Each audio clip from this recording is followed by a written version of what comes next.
Welcome back to my comic review series, Sanctuary of Reality.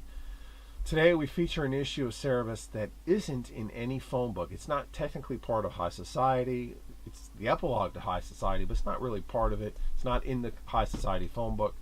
And it's not part of Church and State, technically, even though it sort of is. It's not in the phone book for Church and State either.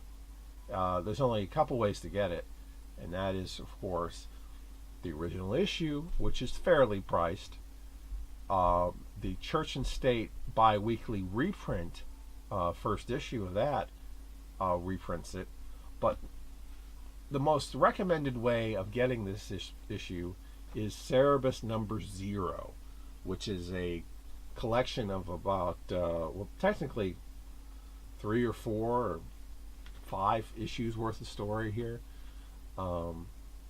which are all in-between tales, just like this one, that aren't available in the phone book. So this is an excellent supplement to your phone book collection, just like the Not the World Tour book was. So you got to check it out, and there's even a variant cover to it that you can get, which is kind of cool. There's different text on the cover. So here we go with Cerebus issue 51, Exodus.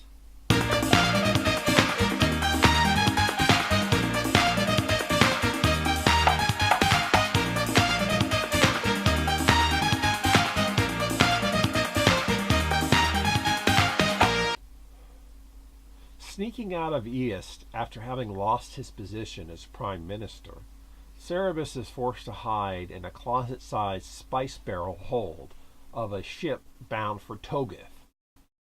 But he's not alone. Hiding in the barrels are Elrod and Lord Julius, also making their escape from the Terramite takeover. Bantering back and forth between the three goes on for a while, slowly grating at Cerebus's every nerve until he's ready to slaughter the both of them, when Duke Leonardi drops in suddenly onto him. By the time Cerebus recovers, the three of them are squabbling over a piece of meat.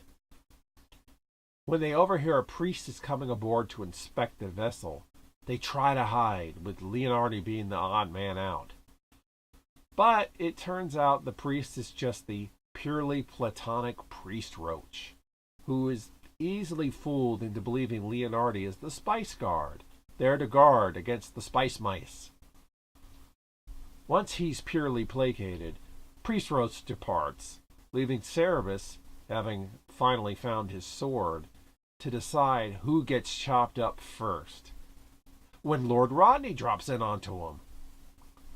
Will Cerebus make it to his destination, or will more passengers from his past drop in and make his trip a living hell? This is probably my all-time favorite single issue of Cerebus. It's not part of any storyline. It's not my favorite storyline per se, but single issue. When I think of the greatest issue of Cerebus, I think of this issue. It's definitely the funniest issue in all regards. Cerebus plays straight man to nearly every comedic character that the book has had thus far, in homage to the stateroom scene from the Marx Brothers movie A Night at the Opera.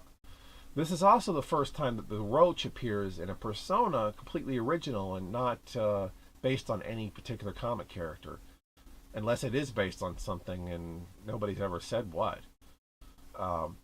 It's such a effective issue in conveying the book's sense of humor.